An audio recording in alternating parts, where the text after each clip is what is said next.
Hi, welcome back. Today I want to talk about learning after trauma and how trauma impacts your ability to learn, and also why, when you are learning and healing, it's incredibly important to take it slow and to allow the bare minimum to be enough. I should do my due diligence and express to you that I am not a licensed psychotherapist. I am not a neurologist or neuroscientist. I speak about these things because I have studied them through my journey of healing, but that is the value of it. This is a testimonial based on my experience. I am somebody who has the diagnoses of bipolar disorder, neurodivergence or ADHD, and also complex post-traumatic stress disorder or CPTSD. If you're not familiar with that latter term, that is a form of PTSD that arises out of chronic childhood abuse. So something, a situation or a dynamic that happened over a sustained period of time. For me, it was about 10 years, from about 5 to 15. I was diagnosed with these conditions about 5 years ago, and at the time I was what felt like falling off the planet. I really was not functioning and not doing well. I needed psychiatric care. I was pulled out of school. I really wasn't okay.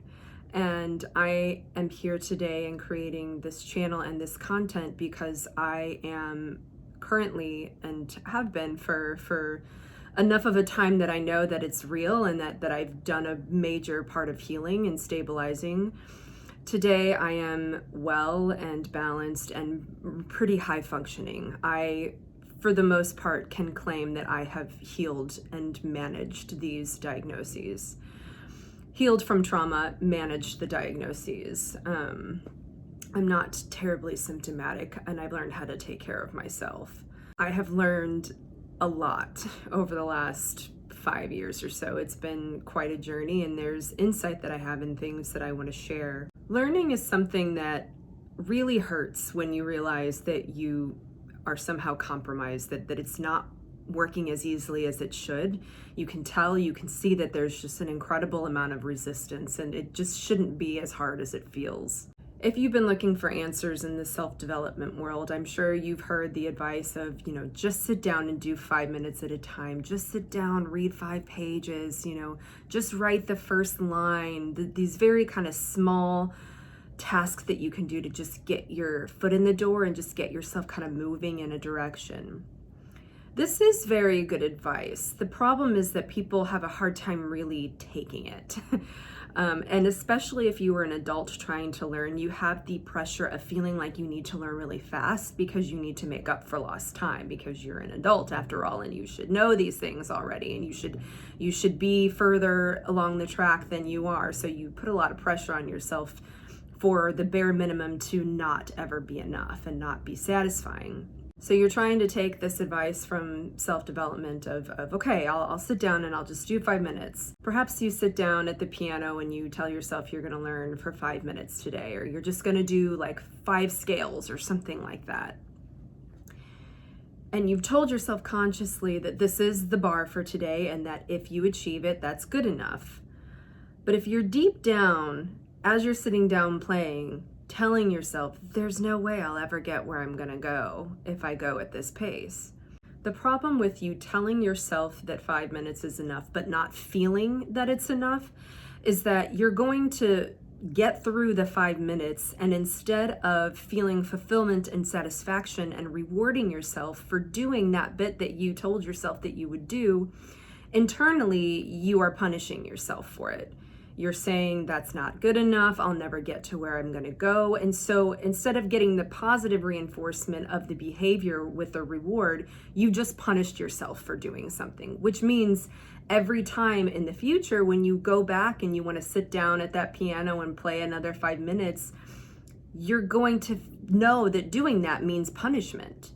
Every time I go to the piano and sit down for 5 minutes, I'm telling myself it's enough, but internally I'm beating myself up. So I give myself a punishment every time I sit down at the piano for 5 minutes.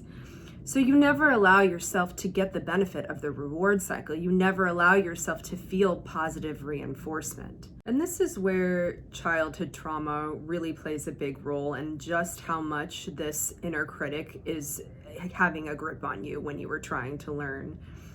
If you experienced a lot of criticism as a child when you were dependent on someone for meeting your basic needs, that criticism is going to send the message to your amygdala, which is like the threat center of your brain, that you're not safe, that you are at threat of not having your basic needs met.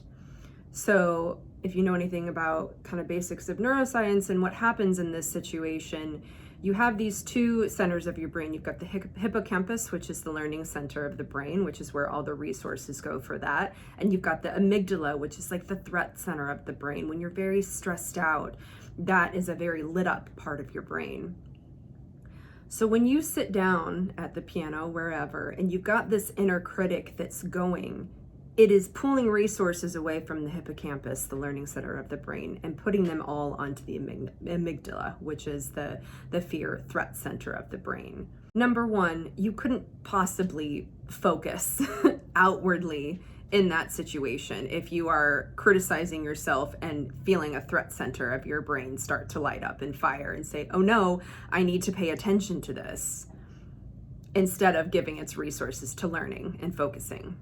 If when you were a child, you learned how to handle criticism or any sort of threat to your dependency as a child, or to getting your needs of protection and nurturing met as a child, if your trauma response was to either flee or free the situation, then anytime you get into this state of kind of inner critic, inner bully, that's going to come up.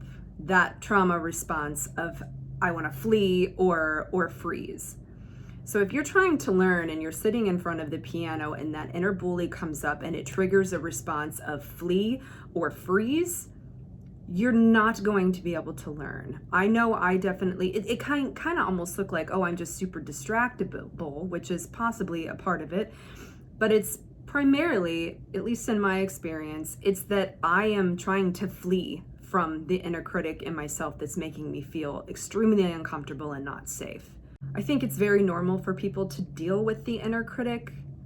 It's a part of being a human, but when you have trauma, it's at a level that is all-consuming, and telling someone to just kind of quiet that voice, try to just quiet that voice, it's not really helpful.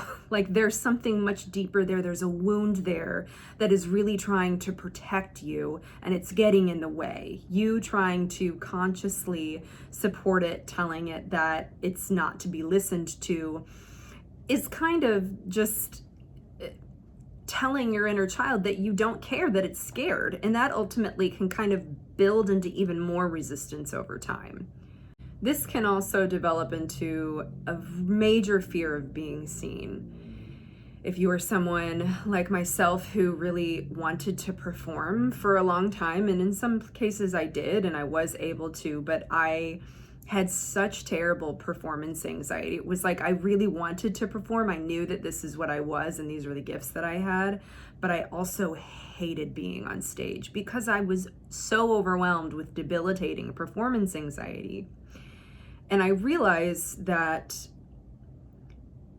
you know, if you go into such a freeze, shut down state with your own inner critic, how could you possibly handle outer criticism? Like if you are so hurt and really kind of destabilized by your own inner critic, how are you possibly going to handle the criticism from the outside world? And this makes you live a very small life and be very afraid of being seen.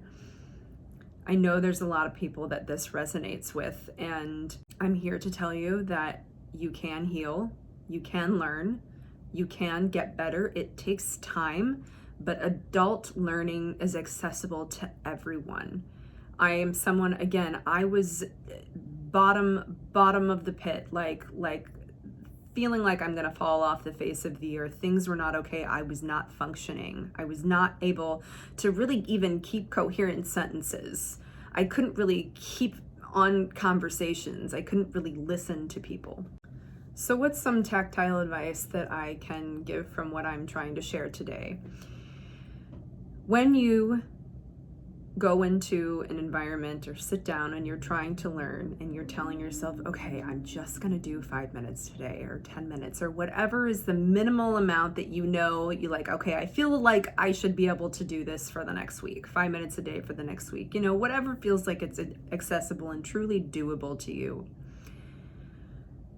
You have to really try to summon up the feeling of it really is enough to do 5 minutes. This is understanding what I just explained to you should help you understand why you really have to allow it to be enough, and that you were only hurting yourself and building a lot of resistance around the very thing you're wanting to do if you don't allow it to be enough.